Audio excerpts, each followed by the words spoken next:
नमस्कार दोस्तों, मेरा नाम है अंशुमन नायक और आप सभी का बहुत बहुत स्वागत है इंडियन डिफेंस न्यूज के डिफेंस टॉक सीरीज में, जहां पर हम रोज नए नए डिफेंस अपडेट्स के बारे में बात करते हैं। तो चलिए देर ना करते हुए आज की वीडियो शुरू करते हैं।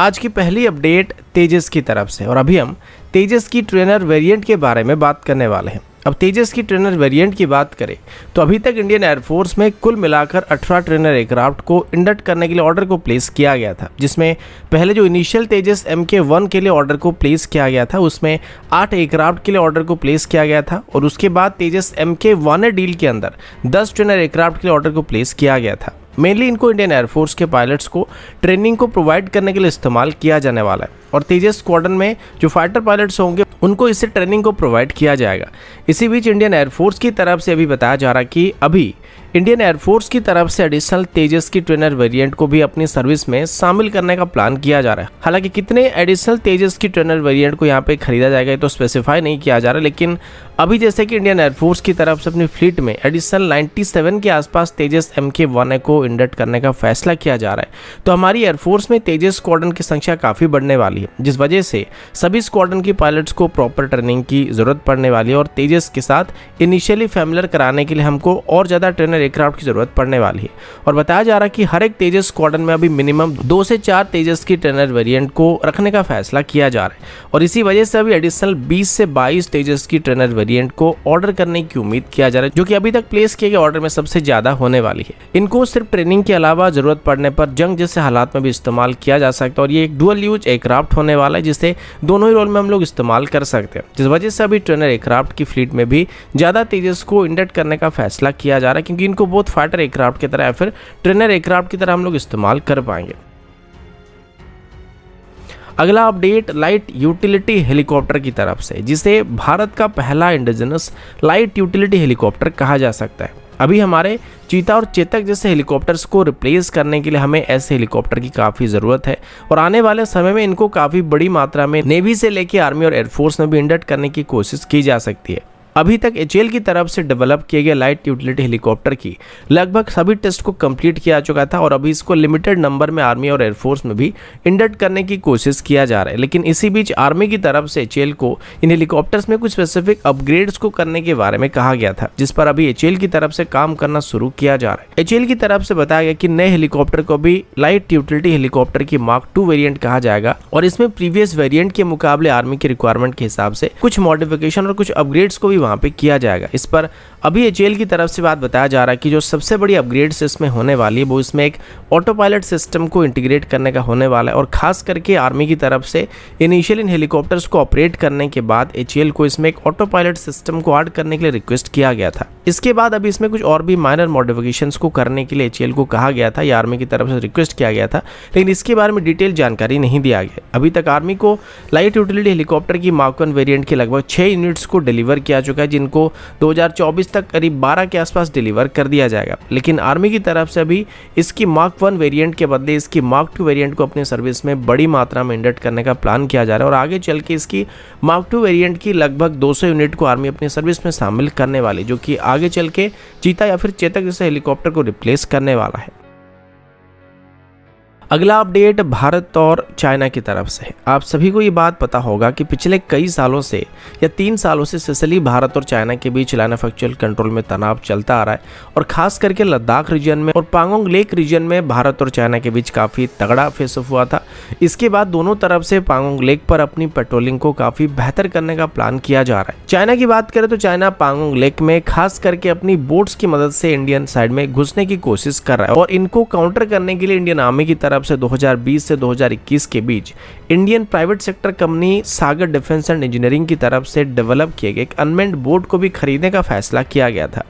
और इनिशियली ऐसे 12 बोट को खरीदने का प्लान किया गया था, जिनको पांगोंग लेक में डिप्लॉय करने की बात की गई थी। इन बोट्स में फॉरवर्ड और बैकवर्ड साइड कैमरा लगा हुआ है जो कि लगभग पूरे 360 डिग्री तक का विजुअल प्रोवाइड कर सकता है। और इसके बाद इसमें 50 कैलिबर की रिमोट कंट्रोल मशीन गन को भी इंटीग्रेट किया गया है जिसको रिमोटली ऑपरेट किया जा सकता है, जिसे कंट्रोल रूम से बैठकर हम लोग दूर से आसानी से पांगोंग लेक के ऊपर नजर रख सकते हैं और इसको ऑपरेट कर सकते हैं। इसमें नेविक सिस्टम का भी इस्तेमाल किया जा रहा है जो कि इसको नेविगेशन में मदद करती है और साथ ही इसमें day night tracking radar system भी मौजूद है। और सबसे खास बात यह है कि बेहतर सर्वेलेंस के लिए इन बोट्स में अपना एक खुद का यूएवी भी मौजूद है जिसको जरूरत पड़ने पर सर्वेलेंस के लिए ऑपरेट किया जा सकता है। इन बोट्स को एक बार फुल टैंक करने के बाद ये लगातार 48 घंटे तक ऑपरेट कर सकते हैं। और अभी ऐसे 12 में से लगभग 10 बोट्स को रेगुलरली पांगोंग लेक में ऑपरेट किया जा रहा है, 2 को आर्मी की तरफ से भी रिजर्व में रखा जा रहा है। इन बोट्स के अलावा भी आर्मी की तरफ से सागर डिफेंस एंड इंजीनियरिंग को अंडर वाटर स्वार्म ड्रोन्स को खरीदने के लिए एक ऑर्डर को दिया गया था। और जिस तरीके से हम एयर में स्वार्म ड्रोन को ऑपरेट करते हैं, ठीक वैसे अभी हम स्वार्म ड्रोन्स को अंडर वाटर कंडीशन में भी ऑपरेट कर पाएंगे, जो कि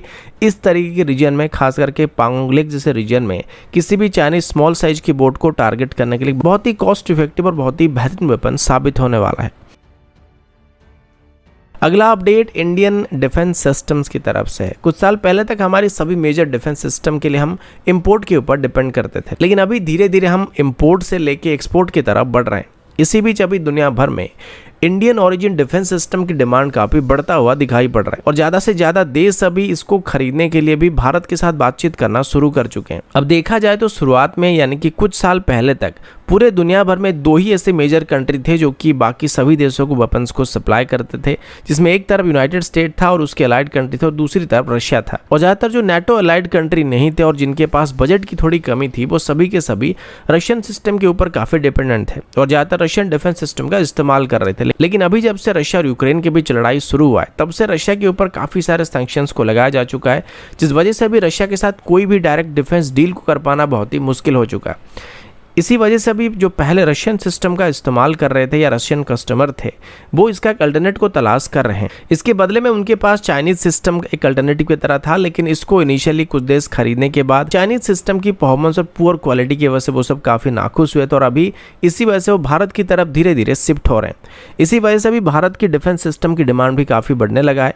अभी पता चला कि मिडिल ईस्ट रीजन में और अफ्रीकन कंट्रीज में इजिप्ट, सऊदी अरब, ब्राजील और नाइजीरिया की तरफ से ऐसे और भी कई देश है जो कि भारत से आर्टिलरी सिस्टम और रॉकेट सिस्टम को खरीदने के लिए बातचीत शुरू कर चुके हैं। और अभी अर्मेनिया भी इंडियन डिफेंस सिस्टम का एक मेजर कस्टमर बन चुका है। पहले स्वती रडार से लेके अभी ATGS को अर्मेनिया को डिलीवर किया चुका है, जिसके बाद अभी अर्मेनिया की तरफ से आकाश सरफेस मिसाइल सिस्टम और पिनाका रॉकेट्स को भी भारत से खरीदने के लिए बातचीत कर रहा है। और इसमें अपनी डिफेंस एक्सपोर्ट को बढ़ावा देने के लिए भारत की तरफ से उन सभी देशों को लाइन ऑफ क्रेडिट को भी ऑफर किया जा रहा है, जिससे हम और ज्यादा देशों को हमारी डिफेंस सिस्टम को खरीदने के लिए अट्रैक्ट कर सकते हैं। और इनडायरेक्टली रशिया और यूक्रेन के बीच जो लड़ाई हुआ था, उसकी वजह से अभी भारत को अपनी डिफेंस सिस्टम को ग्लोबल मार्केट में एक्सपोर्ट करने में और डिस्प्ले करने में काफी मदद हो रहा है, जिससे हमको आगे चल के फायदा होने वाला और अभी भी फायदा हो रहा है।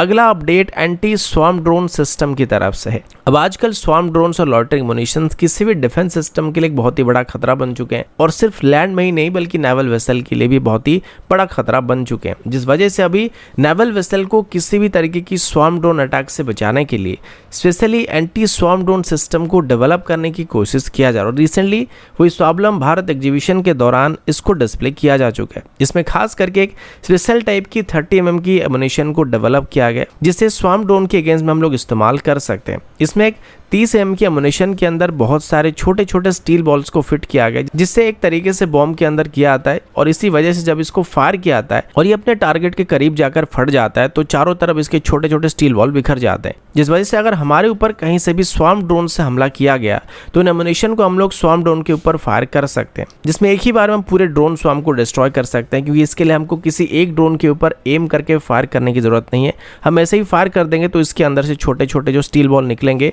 वो ड्रोन से टकराकर उनको नाकाम कर देंगे। और इसे भी खास करके AK-630 सिस्टम से फायर करने के लिए डिजाइन किया गया, जो कि 1 मिनट के अंदर 4000 से 5000 राउंड की एमुनिशन को फायर कर सकता है। तो आप सोच सकते हैं कि अगर 4000 से 5000 राउंड की एमुनिशन को हम 1 मिनट के अंदर फायर करते हैं और किसी स्वार्म ड्रोन के ऊपर फायर करते हैं और उन 4 से 5000 एमुनिशन के अंदर से छोटे छोटे स्टील बॉल पूरे एरिया में बिखर जाते हैं, तो हम स्वार्म ड्रोन्स को कितनी आसानी से डिस्ट्रॉय कर सकते हैं। यानी कि पूरी ड्रोन स्वार्म को 1 ही मिनट के अंदर हम डिस्ट्रॉय कर सकते हैं। अब किसी भी नेवल वेसल की बात करें तो उसमें एक कन्वेंशनल एंटी ड्रोन सिस्टम को इंटीग्रेट करने में थोड़ा दिक्कत हो सकता है, जिस वजह से अभी इस नए सिस्टम को DRDO की तरफ से डेवलप किया गया और इसे बस नेवी की किसी भी एग्जिस्टिंग प्लेटफॉर्म में बिना किसी दिक्कत के इंटीग्रेट किया जा सकता है, जिसे कोई भी एक्स्ट्रा मॉडिफिकेशन हमको करने की जरूरत नहीं पड़ेगी। बस नॉर्मल एमुनेशन की तरह हम इसको इस्तेमाल कर सकते हैं, जबकि बाकी किसी भी एंटी ड्रोन सिस्टम को अगर हम लोग किसी नेवल वेसल में इंटीग्रेट करने के लिए जाएंगे तो इसमें काफ़ी सारे एक्स्ट्रा मॉडिफिकेशन करने की ज़रूरत पड़ सकती है। और अभी तक स्वार्म ड्रोन के साथ एंगेज होने के लिए हमारे पास कोई फुल प्रूफ सिस्टम भी मौजूद नहीं था। हालांकि